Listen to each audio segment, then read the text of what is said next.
Welcome back to another episode. Today we'll be doing a deal analysis on a home that has an ADU in Southwest Denver, has really strong cash flow of about $500 a month. So we'll go through all the details. Before I jump into that, my co-host today is Preston Newberry. Preston, what's up, man? Hey, how's it going, Chris? Thanks for having me on, man. I'm looking forward to talking about this one. This is the first kind of detached ADU that we've closed on, so this was a really fun one to do. Yeah, and I mean, just the numbers are great. So going some background on the property. So this is a 5-bedroom, 1.5 bath house in Athmar Park. So if you guys know where Alameda and 25 is, so it's west of I-25, south of Alameda. It's in that neighborhood there. And just so you know, looks like a normal house from the front, but then out back there's a very small 1-bedroom, 1-bathroom ADU. Now, I mean, it's very small, but Very it's functional. small, yeah, but it works, Yeah. and the tenant that's in there now wants to stay, and that was the other nice thing. It didn't need any work done to it, so it was just a perfect opportunity. Yeah. And so we found this deal, this is actually through networking. So this is a deal that came to us. We saw it, we're like, yes, we will definitely take it. And we'll dive into more of the numbers and some of the exit strategies in a few minutes. But it's kind of giving the context here for the client we matched up with it. Our clients are buy and hold investors. They've had some rental properties, I think, for I want to say at least 10 years or so. And a few months ago, they realized they had a lot of equity in there. Interest rates, as everyone knows, dropped. So they did a cash out refi on, I think, a couple of the rental properties, just took out a big chunk of money to go out there and buy some more rental properties. And they're doing that to go out there, they got their day jobs, and this is just part of their retirement plan. So as the equity builds, their savings builds, and go out there and buy a couple properties. So they wanted to, their preference was to find a house. And we have this conversation, I don't know, at least a few times a week, Preston, with clients that, finding houses with strong cash flow in Denver or Denver Metro, it's tough. It's really hard, Chris, and a lot of people kind of want to go out and find the single family stuff, but it's just really hard to find anything to make the numbers work, and that's why so often we end up either with some of the condos or townhouses or even some of the bigger multis, just because that's where the numbers make more sense. Yeah. And so with the investors, this was right up their alley. And then going into more details on why we liked it. So I think I mentioned earlier, but the main house is a 5-bedroom, 1.5 bathroom house. So there were 2 bedrooms in the basement, I think 2 bedrooms on the main floor, and 1 bedroom upstairs. They converted the attic. Yeah, they converted the attic into a bathroom and a living space up there. Yeah, and so it's just, it's a great setup. And then out back, completely detached, is the ADU, and it's literally a tiny home. It's very small, but it's highly functional. It's a 1-bedroom, 1-bathroom. And we were looking at it. The main house was vacant, but the ADU had a tenant in there, and she'd been in there for a number of years. And just the property manager said, "Hey, great tenant, been paying, wants to renew." So we great. The tenant's in there, it's placed, which is very, very nice. So part of the reason we really like this place is just location in Athmar Park. So again, this is Southwest Denver is really one of the last affordable pockets of Denver. And so what's going on there, if you guys ever driven along Alameda, Federal, Sheridan over there, like you can see transitions. If you haven't, take some time and just drive up all the neighborhood roads along there, and you'll see dumpsters everywhere. Yeah, there's dumpsters, and there's just, sometimes some scrapes, or all of a sudden, hey, a house is knocked down, now there's a duplex next there. Yep. And this neighborhood, exact same thing is going on. At least right next door to this place, there's a duplex from, 2 or 3 years ago they built? Yeah, it's about 2 years old. Yeah. And then, one street over, there's a bunch of, there's a triplex that they converted into single units. There's just a bunch of new construction going on over there. So a lot of activity happening in this area. And I think Chris and I are both really kind of bullish on that area of town and know that it's one of the last transitioning areas where you can still find some affordable stuff. So we were really excited to find a property over there that cash flowed like this, that was still, affordable and made sense. And one of the great things too is those houses over there, they're oftentimes small homes or 2 or 3 bedrooms, and just to lay it out of this, and luckily the basement was tall enough. We're not talking 8-foot ceilings, but we're talking good enough ceilings in Denver to where it makes sense for adding 2 bedrooms down there, because it's hard to find like a 4 or 5 bedroom house in that part of town. And that's what you really have to make any of the numbers work in the single family stuff. You've got to have 4+ bedrooms to really see the return there. And as Preston said, it's really strong cash flow. But the great thing is, if you look at it from I'll say like a 5 or 10 year time horizon, what's going to happen as, more and more people move into there and they'll push up prices. More and more houses get scraped and put duplexes up to sell off, two sides, or new homes get built in there for custom homes get built. It's going to drive up the value. So it leaves our investor with lots of great options. Great, just sit on the cash flow, because this is one of the best cash flowing detached homes we'll see in Denver. But then also, hey, in 5 years, chances to do a cash out refi, assuming high likelihood that we'll see good appreciation there. Or, sit on at some point. I don't think right now, but in 5 or 10 years, as the development cycle goes through, hey, either partner with the developer or sell it off to a developer, and it might just be like, hey, cool, knock it down and build up a duplex. Yep, put up a duplex. That's the other thing I was going to talk about, is just the zoning over there. It's very favorable, obviously, with the ADU and stuff like that, that the upside for later on down the road is something that was, really exciting to our client as well. And they're all the standard Denver lots over there, so numbers make sense, all that stuff too. Another reason we liked it, is the seller did quite a few updates in there, like around $25,000 to $30,000 for the updates. So 2 permanent egress windows in the basement, a bunch of electrical work, new flooring on the main floor, and just a couple new windows, a bunch of other miscellaneous stuff. And Chris, you and I both walked this property a long time before it got sold. It was last year? Yeah, it was September last year. Yeah, it was September of last year, and they did a ton of work on this place to get it ready to sell, and that was really, really cool to see. Yeah. So getting into the contract details, how we found that this is definitely one of the more unique stories so far in our deal analysis series.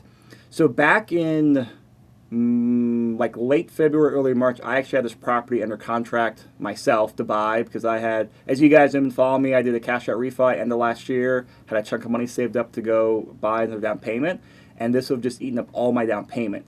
And since this is a home, I was actually going to do like a 15% down payment on here, because that was just like, I had enough for that, plus my reserves and closing costs. And the interest rates made sense. Yeah, and I'm like a leverage person with lots of cash in the bank.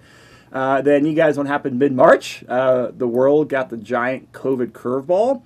And, unfortunately, my wife got furloughed, and she's a W-2 veterinarian. And we got blindsided by her being furloughed, because veterinarians are usually very resilient. Yeah, but I guess not during, viral pandemics.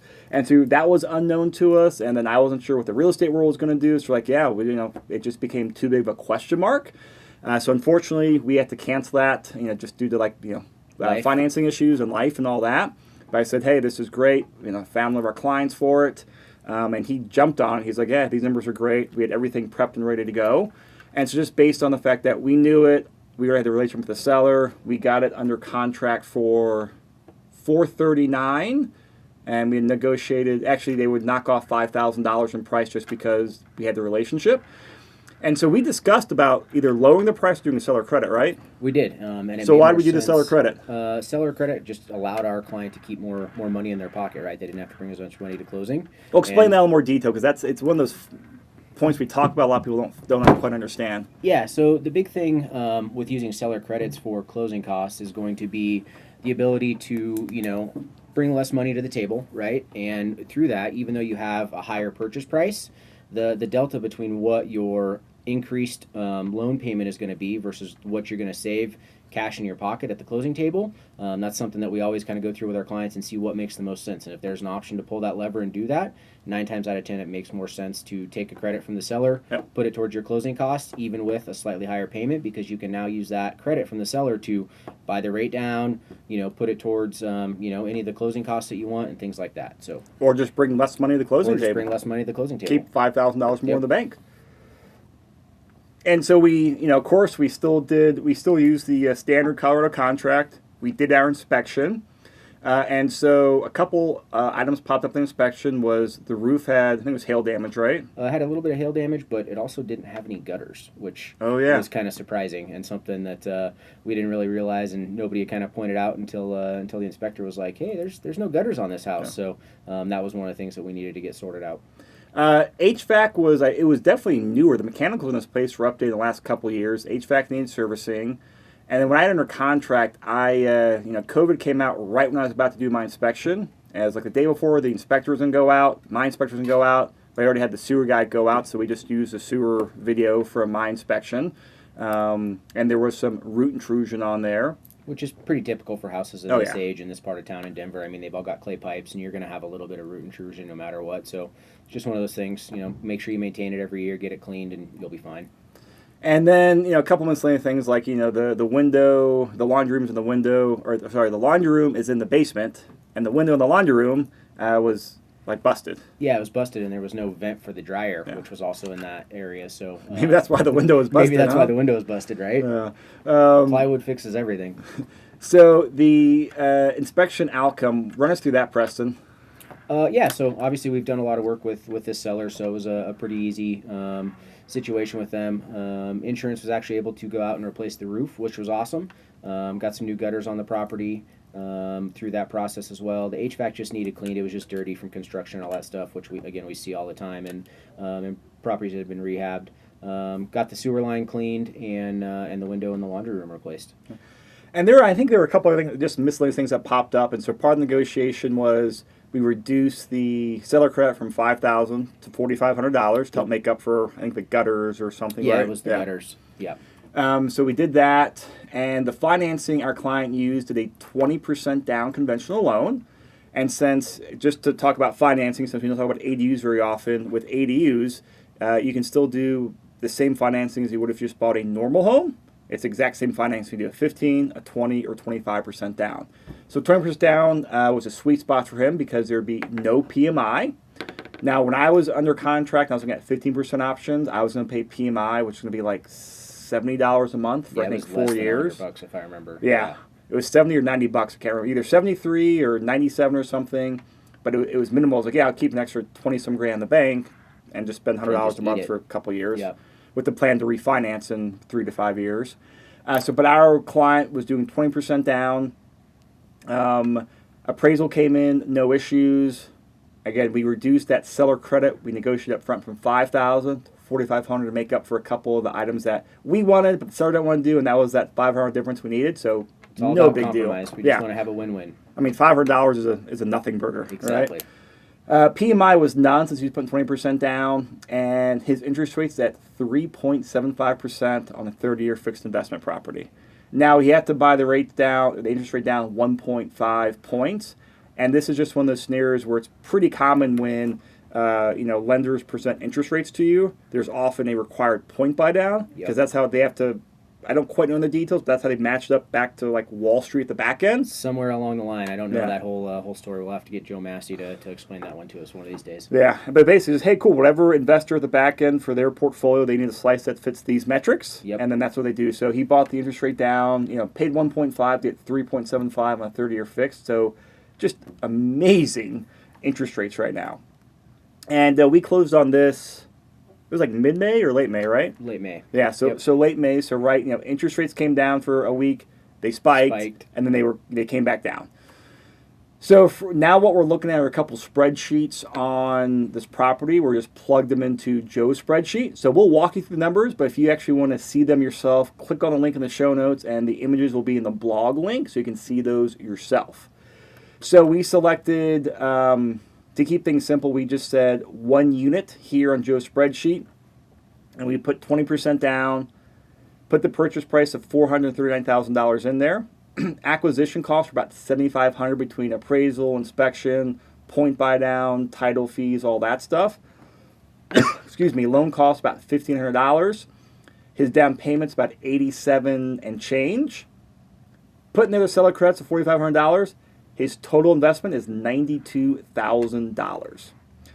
Plug-in interest rate at 3.75, 30-year amortization. And for the rents, we just plugged it into one field to keep it simple for Joe's spreadsheet. But as we mentioned, the ADU is a legacy tenant, and she's paying $900 a month in rent. And the main house, part of the plan was as they were doing the work at the main house, they would get the house leased up or pay for the lease-up fee to get leased up.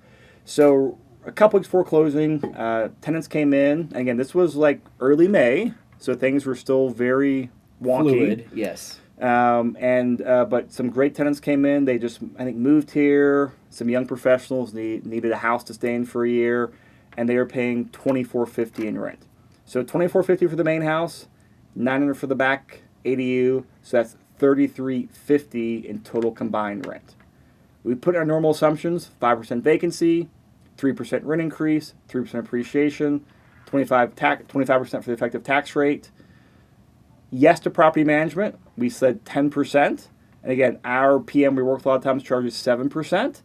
But we always like to round up a couple percent for just lease-up fees and just some miscellaneous fees that come up. We put in 8% repairs and reserves. No HOA. The new 2019 assessment taxes are just under $1,700. Property insurance was about $1,500. Water and sewer, we pro forma at $1,500. The actual, based on the last year's, was about $1,150. So $81 a month for water, and then $170 a year for storm and wastewater. And Preston, since this is in Denver, trash is paid for. Trash is paid for. Put it in the alley. Yep. What did we? And the electric. I mean, we had individual electric and gas meters. Correct. Which is pretty rare. Uncommon, yeah. But I mean, just phenomenal. So that just keeps life easy for the landlord and the property manager, and therefore the tenants just pay their own Excel bill. Just pay their own Excel bill, and you don't have to worry about it. And landscaping. I mean, to be very frank, this neighborhood you don't really need to worry about landscaping in. And also, we just made it the tenant's responsibility. Yep. I mean, it has a little bit of grass there front and back, and something that the tenants can easily manage. So rather than paying extra for somebody to come in and do it, just make it a part of their responsibilities. I mean, plus I think it was like 3 doors down and across the street, people park their cars on their front lawn. Pretty much, yeah. It's that neighborhood. So they'll have to do a little landscaping there, which is great. We call that Zeroscape, Chris. Zeroscape. And so looking at the rental analysis, this is now the cash flow tab we're looking at in Joe's spreadsheet. So the total annual operating expenses are just under $12,000. That leaves us a net operating income, or NOI, of $26,000 and change. Monthly mortgage payments are $1,625 per month. So that leaves us an annual cash flow of $6,745. How many houses do you see, Preston, that, number one, cash flow, $500 a month? I mean, this is the first one that we've seen probably in the last 2.5 years that was anything over, a 5 cap. Yeah. And this is just the reason, if we can find ADUs, which are very hard to find, or they just get bid up so much they kind of defeat the purpose of it. Yep. But again, this one just, right deal, right client, right everything. So it makes great sense. Well, and the other good thing for this client too is they're going to be self-managing the property, it sounds like, for a while. So you pull some of those property management fees out, and now look at the numbers, right? Yeah, that puts us put them to about $11,000 a year if you take out that 10% property management. And realistically, too, I mean, with all the work that the seller did, I mean, I don't think there'll be a whole lot of maintenance there for the first couple of years. No, I think we got everything pretty much sorted out over there. Yeah, I mean, there'll be normal tenant wear and tear stuff. The ADU, the current tenant there is happy staying for a long time. Now, when she moves out, it'll probably need to be turned, but I mean, It's so small, it'll be a 4,000 or 5,000 bucks maybe. I would say like 5 to 7, yeah, depending on finish. But it is a tiny ADU. But you can also just leave it as is and rent it for a long time. So he's gonna self-manage and he'll be making over $10,000 a year in cash flow, probably more since repairs and maintenance will not be significant. But we always underwrite that way because it's best to put that money in a savings account because for the rainy days you will have to replace stuff. Yep. So looking at some of the normal metrics, it's a 7.3% cash-on-cash return and a 6% cap rate. And this is using our conservative long-term underwriting of 10% PM fees and 8% repairs and maintenance fees. So, his will be higher since he's self-managing, but we like to keep all our deal analyses apples to apples. So, I mean, just a 6% cap rate in Denver right now is great. A 6% cap rate in a single-family home is amazing. Is greater. Yeah. And then the fact that, hey, we have a couple exit strategies here. Hey, just sit on it, make lots of cash flow. Maybe do, in 5 years, cash out refi or sell it to a developer. Just makes it so many options. Greatest deal, right? If that's good English. We'll go with it, Chris. Hopefully you guys follow what we're talking about here. So it's just a great deal. And just, we talk about this all the time. I don't think we mentioned the podcast for a while, but I have notes on here, is that, I think it was about over a year ago now, we did a very in-depth course on ADUs because so many people want to build ADUs. But Press, what's the problem with building ADUs? The problem we've come across is, one, finding a lot that will allow it, and two, the cost. We've gone as Chris said, through this whole ADU course and in-depth analysis on everything. And the problem is you're going to spend 200 to 300K to build an ADU, and that just doesn't make the numbers make sense. And the other thing that people forget about is then how do you finance it? Because like, hey, great, let's say we buy a house like this for $440,000, we put 20% down. Well, if you want to go get a loan out back, we can't wrap that into our 30-year loan with Joe or another lender. We're looking at a construction loan. Yep, or a HELOC. Or a HELOC, but there's not enough equity in the property to do a HELOC. Nope. Maybe a HELOC on your primary. Or if you got cash in the bank. But then it's a 12-month build time. Minimum 12-month build time, yeah. And trying to get permits and get through the city, especially, in some of the bigger municipalities here in Denver, it's going to be at least 12 months, but more likely 14 to 18. Yeah. And then the problem is on the back end, a lot of times you're going to sink a lot of money into there. And great, now it rents out for $1,000 or $1,200 a month for a $200,000 investment.